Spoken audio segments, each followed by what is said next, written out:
The Sunday Funday Dances continue in our area coming up on October 12th. It'll be another fun day. And joining us in the studio, Colleen Pulvermacher. We'll also introduce you to Jane Lessler, who will be here to talk about dancing and what we've got going coming up in the community real soon. Well, it's only one half of the Colleen tandem today. How are you, Colleen Pulvermacher? Hi, Phil. Thanks so much for having us. We're happy to be here talking about dancing, one of the things that we love to do and happy to share in the community. So you were here initially when you had the inaugural dance, and it seems like things have gone pretty well since that time. They have gone well, yes. Yeah, there's some, we had good response to that. Everybody had a good time, and Jenna and Jody at the community center were all about helping us, identify dates where we could make use of that facility and serve the community with a fun, free family activity.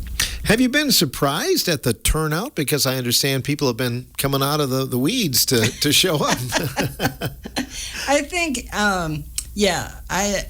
it has been a great turnout, We just go with the flow because we were bringing in the musicians. We're going to have a good time. That was our mindset, and we moved forward with that, and it did turn out to be a really nice event. And shout out to people that brought residents from Pine Valley.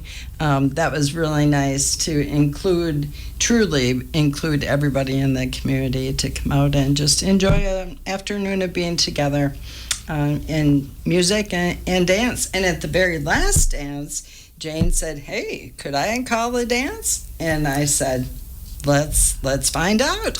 And so she did, and it went really well. And then she had an idea. Well, I come from a background of international dancing, which includes American dancing and dancings from Eastern Europe, Western Europe, Scandinavia, the Middle East, all different parts of the world. And so in addition to the American kind of style or bluegrass style or those kinds of traditional folk tunes that you might find in Appalachia or in other areas of the United States that were being played at the dances that you had last year, I was wondering if we could add some of those international tunes and add some different kinds of dancing. And the Colleens were wonderful as far as even listening to me with this, might sound like kind of a crazy idea, and said, sure, why not? And so I kind of volunteered myself into teaching some dances, and I dusted off my old equipment because I have an old but amazingly good shape variable speed record player and all kinds of recorded music that comes from all parts of the world that can be used for circle dances, couples dances, trios, squares, all different kinds of dancing for all different kinds of abilities, from, I don't know, kids that can walk or maybe be carried to through senior citizens and beyond. So I don't know what's beyond senior citizens, but hey. Anyway, so for all different kinds of ages. So they graciously let me talk to them about it. And so the community center was marvelous and has set up not just an October date, but one in November and January, February, and March for the second Sundays. So that's what we're going to try and do.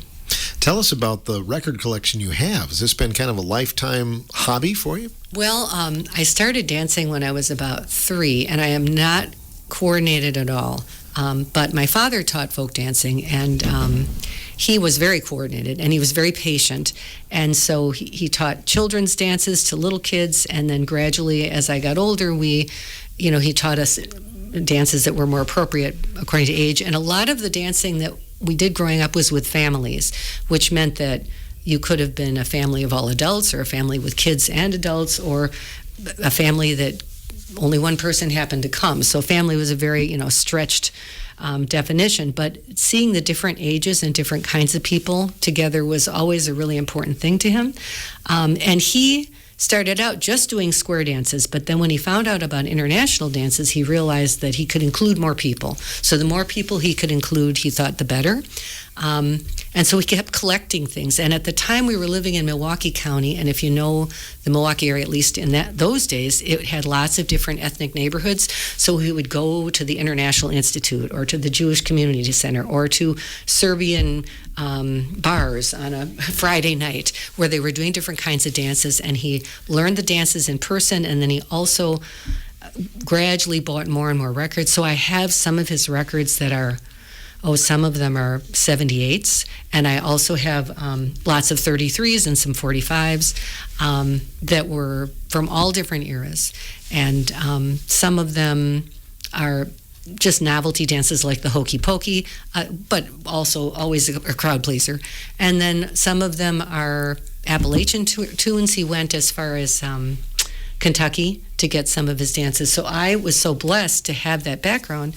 And folk dancing used to be much more common, especially in this part of the state, in the Ridgeway area near Dodgeville. There still is a wonderful place where they do lots of dancing, but it seems like I was surprised that some of the dances that I learned as a child are no longer taught, and I thought, wow, what a shame it would be to lose some of these because they're not terribly hard and they're a whole lot of fun.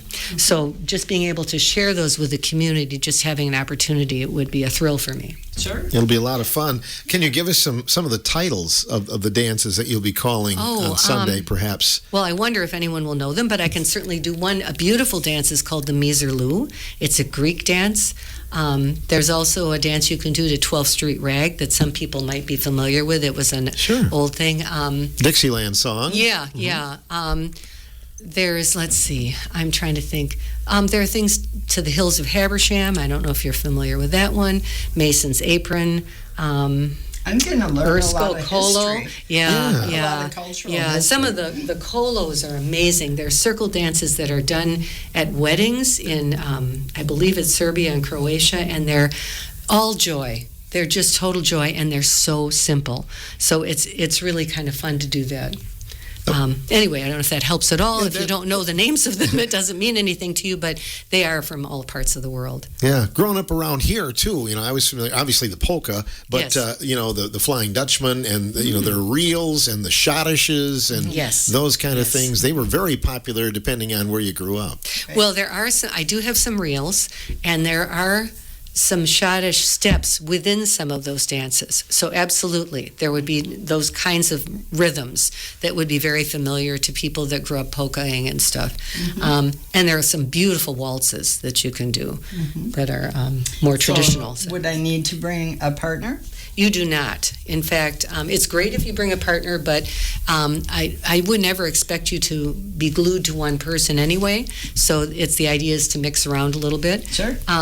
But you can come by yourself. You can come with 3-4 people. Okay. And you do not have to dance. No one's going to push you to jump out. But we are hoping to offer enough variety that everyone can participate. Sure. Have you ever found somebody that you can't teach though? Because I do have 2 left feet. Oh gosh. How do you get somebody? Actually, I think we're in pretty good shape because I, as a person who has maybe 3 left feet, can understand that. No, if you can count to about 4 or 5, you'll probably be all right. And if not, remember, a lot of times you're holding hands and other people will help you along. I see. So, yeah. And a lot of times, the nice thing about international folk dancing is sometimes you don't even have to listen. You can just watch and participate that way. And some of the things we do to dance to music, we have evolved into things you can do actually sitting down. So to take a break every now and then, it's nice to rest. It's nice to enjoy music without having to go at breakneck speed all the time. Right. And so there's that as well. So I think you'd be okay, Phil. I think it's safe. Okay. Well, Yes. but just sitting around and participating, that's a lot of fun too. You can sing along if you want, right? Absolutely. There are some that you can sing along to. Some of them have lyrics to them. So absolutely. Right. What So are our dances are expanding. Yeah, We're kind of some new territory. Yes, We're stepping out. Right. Oh Using my gosh, dance in terms. that's the name of a dance. Is Actually, it? stepping Oh, out. Stepping Okay. out is the name So- of the dance? Yes, it so is. trying something a little little bit different. And, you know, we hope that people can come and join us.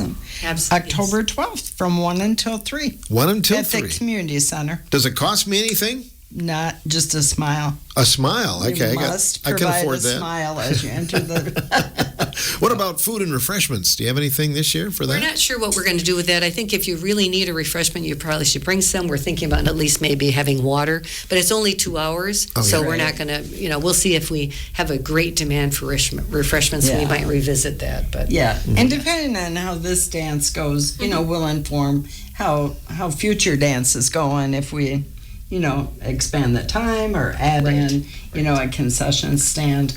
We're kind of just putting this together and going with it. See how it flies. So, Jane, you'll be on the microphone and you'll be kind of instructing us what we should do next then, right? Yes, I'll be on the microphone, and then when you get sick of hearing me talk, I'll be dancing with everyone too. So, Do you have a whistle in case people aren't listening? Like in old Fayed class. I was thinking Fayed class, Colleen. Yeah, exactly. Oh, I used to be a teacher. There are many ways to get people's attention.